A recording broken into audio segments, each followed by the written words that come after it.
네, 계속해서 바울의 이야기가 이어지고 있죠.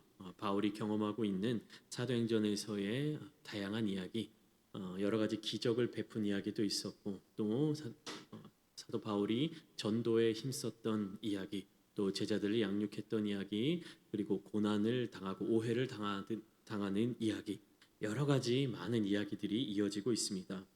이 바울의 이야기를 보면요, 우리가 나 자신의 신앙생활을 돌이켜 보면서 나는 바울처럼 이러한 신앙의 모습을 갖지 못했다. 바울처럼 이런 신앙의 대단한 능력을 갖지 못했다라고 이런 비교 아닌 비교를 할 때가 있습니다.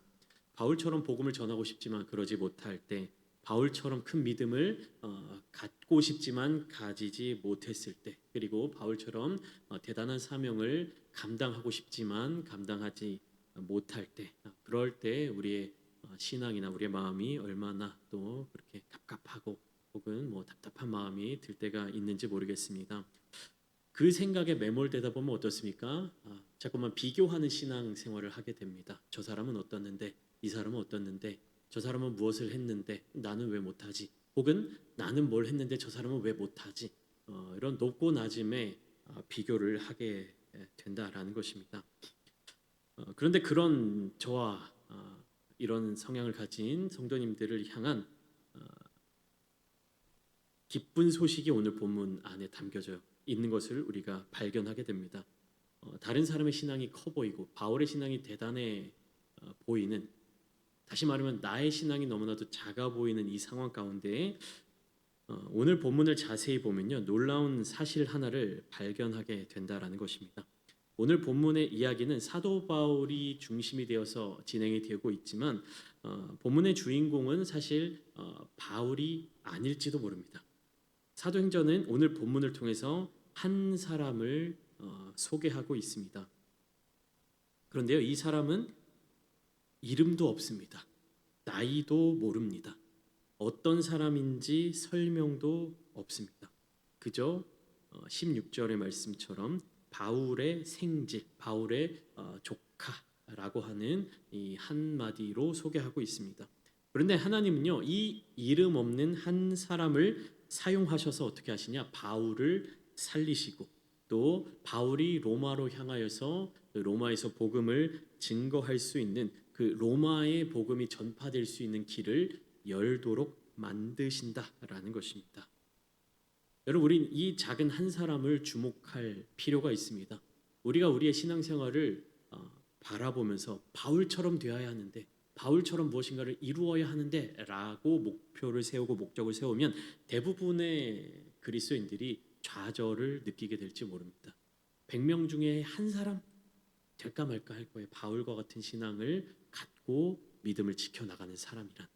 그러나 오늘 본문에 등장하는 또 다른 한 사람, 이 이름 없는 한 청년의 모습을 바라보면서 이 청년을 통해 하나님이 어떻게 사명을 이루어 가시는지, 이 청년을 통하여서 하나님이 어떻게 복음이 전해지는 방법을 세워 가시는지를 발견하게 되면 보잘것없어 보이는 나 자신을 향한 그 시선이 바뀌게 될 줄 믿습니다. 여러분, 오늘 본문에는요, 두 부류의 사람이 등장하고 있습니다. 오늘 말씀의 제목을 다시 한번 읽어드리면 죽이려는 열심과 살리는 순종입니다. 첫 번째 부류의 사람들은 누구입니까? 바울을 죽이기 위해 모인 사람들입니다. 성경에는 약 40여 명이 바울을 죽이기 위해 아주 그냥 이를 악물고 이렇게 모여 있다라고 그렇게 이야기를 하고 있습니다. 그리고 그 반대편에 바울을 살리기 위해 움직인 이름 없는 이 한 사람이 등장하고 있습니다. 많은 사람과 한 사람의 대결처럼 보이는 이 장면 속에서 하나님이 어떻게 이 한 사람을 사용하셔서 하나님의 역사를 이루어 가시는지를 함께 발견해 보고자 합니다. 12절부터 15절까지 말씀을 보시면 어떤 열심이 기록되어 있느냐? 죽이려는 열심이 기록되어 있습니다. 당연한 말이겠지만 여러분, 죽이려는 열심은요, 사람을 살리지 못합니다. 이 사람을 살리지 못한다라는 말은 육체적인 목숨도 목숨이지만 사람의 영혼을 살리지 못한다라는 것입니다.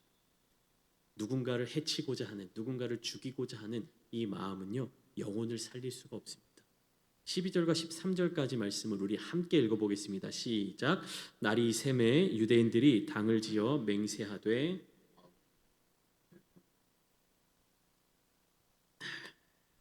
이같이 동맹한 자가 40여 명이더라. 여러분, 이들이 무엇을 결단한 겁니까? 당을 지어서 무엇을 맹세했습니까? 바울을 죽이기 전에는 먹지도 아니하고 마시지도 아니하겠다. 다시 말하면 반드시 빠른 시일 내에 바울을 죽이겠다라고 하는 결단입니다. 이것을 하기 위해서 무엇을 지었다라는 겁니까? 당을 지었다라는 것입니다. 우리가 수요일에도 함께 나눴죠. 민수기 16장에서 모세와 아론을 대적하여서 당을 지었던 자들이 있잖아요. 보라를 비롯해서 여러 사람들이. 그러니까 당을 짓는다라고 하는 것이요, 성경 속에서 아름다운 모습으로 나온 적이 거의 없습니다. 유대인들이 당을 지어서 무엇을 맹세했습니까? 바울을 죽여버리겠다. 최대한 빠른 시일 내에 죽이겠다. 그러니까 바울을 죽이기 전에는 먹지도 않고 마시지도 않겠다라는 것은 무엇입니까? 바울을 죽이지 못하면 우리가 죽겠다라는 어떤 결사의 각오를 하고 있는 것입니다. 여러분, 사람이 대체 무엇을 향하여서 이러한 각오를 할 수가 있습니까? 조국의 독립을 위해서, 로마의 속국으로 살아가고 있는 조국의 독립을 위해서 이런 결사의 각오를 하는 것도 아니라, 독립군의 어떤 각오를 하는 것이 아니라 오전 철저한 악을 배제하기 위해서 악과 싸워 죽기까지, 피 흘리기까지 싸우겠다, 대적하겠다라고 하는 결단이 아니라 무엇입니까? 바울이라고 하는 한 사람을 해치기 위해서, 한 사람을 죽이기 위해서, 하나님의 사명을 감당하고 있는 그 한 사람을 죽이기 위해서 목숨을 걸고 지금 당을 짓고 맹세하고 있다라는 것입니다. 근데 이러한 결단을 내린 자가 한두 사람이 아니라 이같이 동맹한 자가 40여 명이나 되었다라고 성경은 이야기를 하고 있는 것입니다. 단순한 분노가 아닙니다. 개인적인 미움이 아닙니다. 매우 조직적이고 계획이 있고 공모가 있고 실행 준비까지 되어 있는 것입니다. 그리고 이들이 이렇게 결단할 수 있었던 이유는 무엇이냐? 자신들이 하나님을 위한 일을 하고 있다라고 믿었기 때문입니다. 그러나 그 열심의 결과는 무엇이었습니까? 사람을 살리는 것이 아니라 사람을 죽이는 것이었고, 영혼을 살리는 것이 아니라 영혼을 파괴하는 것이었고, 하나님의 복음이 증거되는 것이 아니라 복음을 가로막는 일이었습니다. 그래서 이들이 무엇을 계획했느냐? 15절 말씀을 보시면 14절에도 한 번 더 강조하죠. 대제사장들과 장로들에게 가서 말하되 우리가 바울을 죽이기 전에는 아무것도 먹지 않기로 굳게 맹세하였으니, 15절, 이제 너희는 그의 사실을 더 자세히 물어보려는 척하면서 공회와 함께 천부장에게 청하여 바울을 너희에게로 데리고 내려오게 하라. 우리는 그가 가까이 오기 전에 죽이기로 준비하였노라. 미리 다 바울을 죽일 준비를, 계획을 세워놓았다라는 것입니다. 하나님이 없는, 하나님의 뜻이 상실되어 있는 이러한 열심은요, 언제든지 폭력이 될 수 있다라는 것입니다. 열심은 많지만 사랑이 없으면 사람을 정죄하게 됩니다. 열심은 있지만 은혜가 없으면 하나님의 뜻을 바르게 분별할 수가 없습니다. 그래서 신앙에서 중요한 것은요, 열심의 크기가 아니라 방향입니다. 하나님의 뜻이 무엇인지를 계속해서 구하고 하나님께서 이루어 주시는 그 방향을 향하여서 우리의 열심을 다해야 한다라는 것입니다. 우리는 스스로의 신앙생활의 모습을 돌이켜 보면서 나의 열심은 어디를 향해 있는가? 혹은 나는 무엇을 향하여 열심을 내고 있는가? 하나님의 뜻을 위하여 열심을 내고 있는가? 아니면 세상적인 어떤 기준을 향하여 열심을 내고 있는가? 라는 것을 돌이켜 보았으면 좋겠습니다. 이같이 동맹한 자가 40여 명이나 되었는데, 이 40여 명의 무리가, 이 많은 무리들이 모였음에도 불구하고 생명을 살리는 일을 하지 못했다라는 것입니다. 이렇게 이들이 결연한 의지를 가지고, 굳은 의지로 가지고 모였다면 무엇인가 의로운 일을 할 수 있었고, 무엇인가 생산적인 일을 할 수 있었고, 무엇인가 하나님의 뜻에 맞는 일을 이룰 수 있었겠지만, 이들은 하나님의 마음에 맞지 않는 선택을 내렸다라는 것입니다. 바로 그때 전혀 예상하지 못한 한 사람이 등장하고 있죠. 16절 말씀입니다. 같이 읽어보겠습니다. 시작. 바울의 생질이 그들이 매복하여 있다 함을 듣고 와서 영내에 들어가 바울에게 알린지라. 굉장히 간단하게 이 이야기를 이어가고 있습니다. 동맹한 사람, 바울을 죽이기로 동맹한 사람 이 40여 명이 어떻게 계획을 하고 어떻게 준비하고 어떤 결연한 의지를 가지고 있고 성경은 구체적으로 이야기하고 있습니다. 그런데 여기서 갑자기 등장한 바울의 생질 이 한 사람에 대해서는요 굉장히 간단하게만 소개하고 있어요. 그들이 매복하여 있다 함을 듣고 와서 바울에게 알렸다라는 것입니다. 여기서 중요한 것은요 사도행전의 저자 이 누가는요 이 바울의 생질에 대해서 더 자세하게 구체적으로 소개하고 있지 않다는 것입니다. 어쩌면 의도적으로 이 사람이 누구인지를 배제했는지도 모르겠습니다. 이 사람은 바울처럼 유명해지지도 않았어요. 베드로처럼 설교한 사람도 아니었습니다. 스데반처럼 순교한 사람도 아니었습니다. 대단한 어떤 사도행전에 대단한 어떤 족적을 남긴 사람이 아니었습니다. 그런데 오늘 본문을 통해서 우리는요 하나님께서 바로 이 한 사람을 사용하신다라는 것을 발견하게 되는 것입니다. 이 청년은 우연히 사람들의 그 계획을 듣게 되는 것이에요. 그리고 그 사실을 그냥 넘기지 않았습니다. 자신이 위험해질 수도 있었지만 바울에게 달려갔습니다. 성경은 이 사람의 행동에 대해서 굉장히 단순하게 기록하고 있습니다. 뭐라고 기록합니까? 16절 듣고 와서 영내에 들어가 바울에게 알렸다. 대단한 첩보 작전을 펼친 것도 아니죠. 대단한 어떤 모험을 한 것도 아닙니다. 그냥 자기가 들은 것에 대해서 바울을 찾아가 바울에게 이야기했다라는 것입니다. 여러분 그런데요. 사실 하나님 나라의 역사는 바로 이런 사람들을 통해 이루어지는 것입니다. 듣고 움직이고 알리는 사람, 거창한 능력은 없지만 하나님의 말씀에 순종하는 사람, 하나님의 뜻이 무엇인지 분별하는 사람, 하나님의 의를 위하여 움직이는 사람, 바로 이 사람들을 통해서 하나님은요 복음을 전파하시고 세상에 하나님의 뜻을 나타내시고 하나님의 나라를 확장해 나가시는 것입니다. 바울과 같은 대단한 한 사람의 영향력도 크죠. 그러나 그런 사람들만을 통해서 하나님이 이 땅에 복음을 증거하시는 것이 아니라 바로 이 이름 없는 한 청년과 같이 이름 없는 한 사람과 같이 한 자리에서 하나님의 뜻이 무엇인지 하나님께서 무엇을 기뻐하실지 하나님께서 계획하신 것이 무엇인지를 알고 그리고 그대로 순종하는 사람을 통해서 하나님은 역사를 이루어 가시는 것입니다. 여러분 세상은요 대단한 사람을 주목하죠. 유명한 사람을 주목합니다. 그러나 하나님은요 순종하는 한 사람을 찾으십니다. 성경 속에 나타나 보이는 대단한 의인들처럼 보이는 대단한 능력을 가지는 것처럼 보이는 그 사람들도요 가장 첫 번째 조건이 무엇이었습니까? 하나님의 말씀에 순종했다라는. 하나님요 그들에게 능력이 있기 때문에 그들을 사용하신 것이 아니라 무엇입니까? 하나님의 말씀에 순종하는 자들을 불러 사용하셨다라는 것입니다. 여러분 여호수아 2장의 기생 라합 이 여인을 기억하실 것입니다. 우리가 이 라합에 대해서 기억하는 것은 대단히 큰 일을 이룬 인물처럼 기억하고 또 대단한 일을 한 것처럼 보이지만 사실 이 라합이 한 일은요 굉장히 단순한 일이었습니다. 무엇입니까? 자신의 집에 찾아온 2명의 이스라엘 정탐꾼들을 숨겨주었다가 그냥 보내준 일이었습니다. 그러나 그 일은 하나님의 뜻에 맞게 사람을 살리는 일이었고 그리고 그 일을 통하여 하나님은요 큰 역사를 이루셨습니다. 그러니까 우리가 성경을 보면서 어떻게 느끼는 거예요? 이 라합이라는 사람이 대단한 사람이었구나. 엄청난 사람이었구나. 그렇게 느끼는 거예요. 그런데 곰곰이 그 여호수아 2장을 살펴보면요. 라합이 한 일은요. 대단한 일이 아니었습니다. 굉장히 쉬운 일이었습니다. 여기 계신 여러분들도 다 하실 수 있는 일들이었어요. 그러나 작은 용기가 필요했던 일이었습니다. 오늘 본문에 나온 이 바울의 생질, 이 청년의 역할도 마찬가지였습니다. 대단한 일이 아니죠. 자기에게 들린 그 이야기를 이거 바울이 위험하다.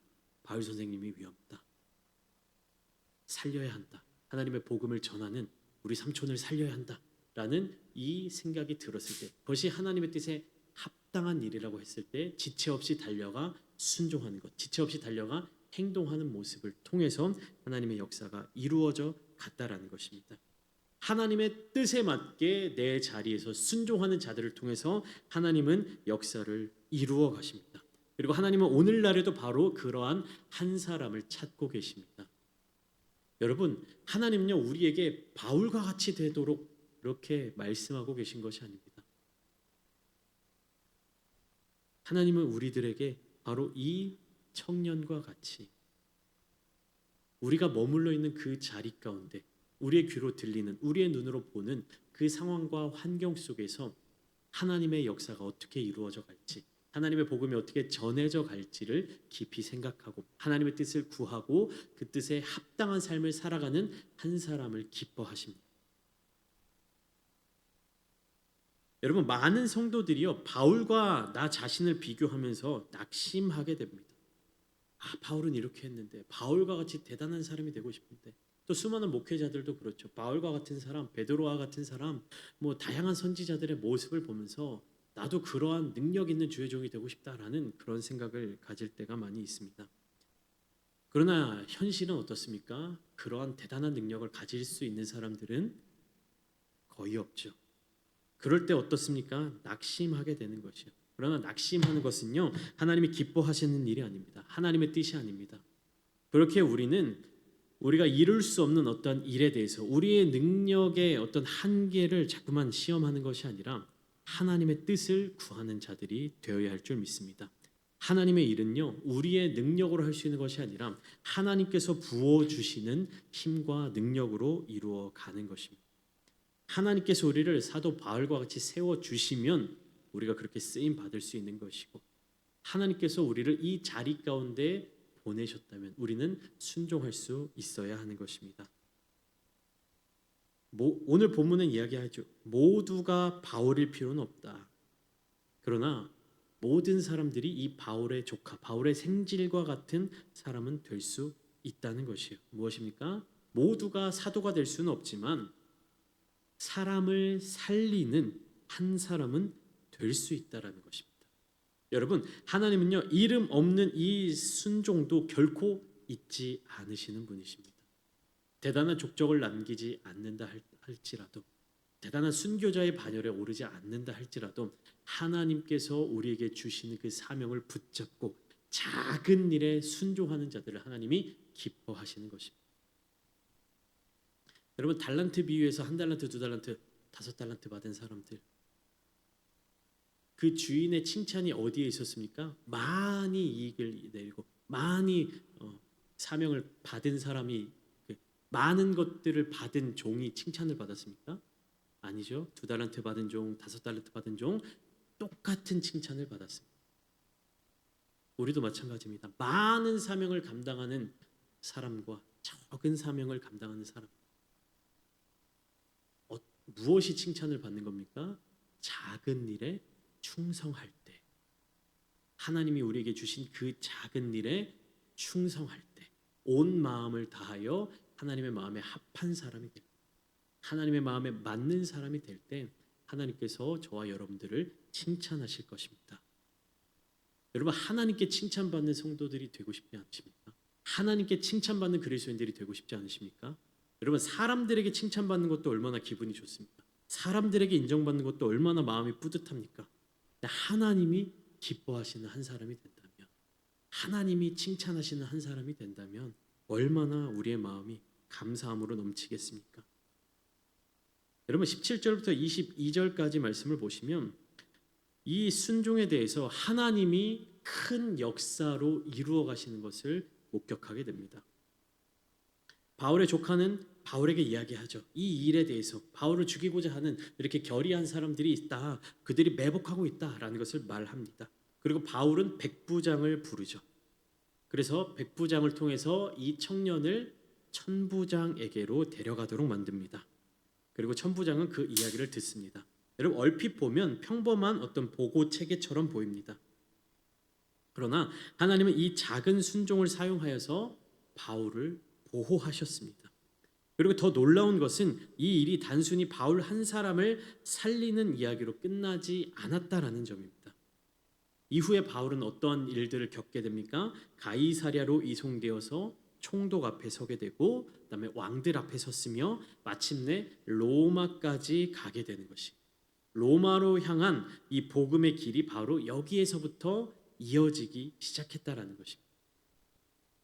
그리고 성경에 이 등장하고 있는 바울의 생질은 그것을 몰랐을 것입니다.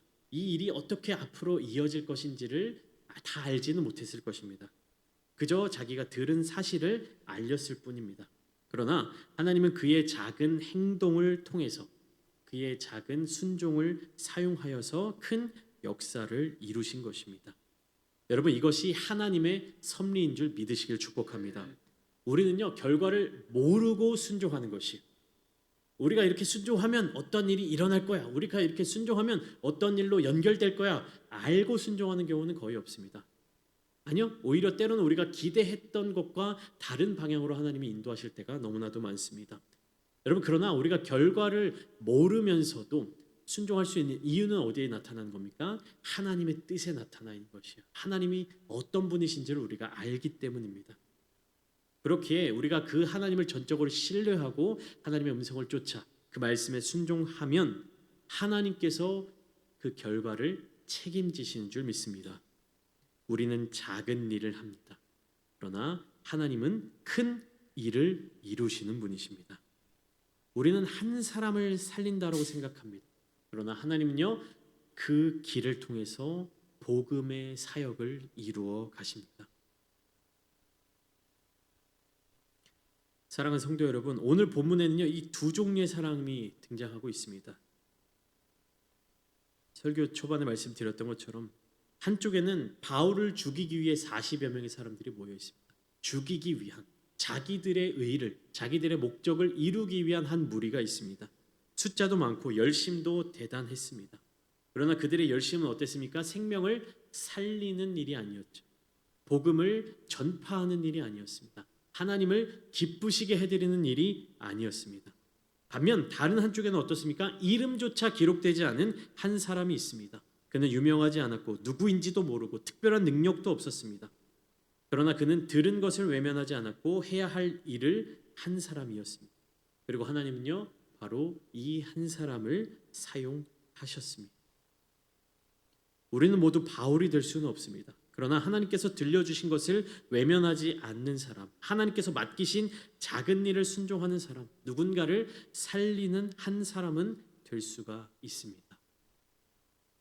바라기는 우리는 누군가를 죽이고 누군가의 영혼을 망가뜨리는 그러한 일에 열심을 다하는 사람이 되는 것이 아니라 누군가를 회복시키는, 누군가의 영혼을 살리는 그러한 순종의 사람이 되기를 소망합니다. 하나님께서 기뻐하시는 모습이 무엇인지, 하나님께서 사랑하시는 모습이 무엇인지, 하나님께서 이루어 가시는 그 역사의 자리가 어디인지를 분별하는 우리 모두가 되기를 소망합니다. 이 유대인들이 공모했던 것처럼 다른 사람을 죽이고자 하는 열심이 아니라 우리 가운데 어떤 미움으로부터 시작돼서 우리의 행동으로 이어지는 그런 결의가 생겨나는 것이 아니라 우리 마음의 사랑이, 하나님을 향한 열정이, 하나님의 말씀에 대한 순종이 가득 넘쳐나게 되기를 소망합니다.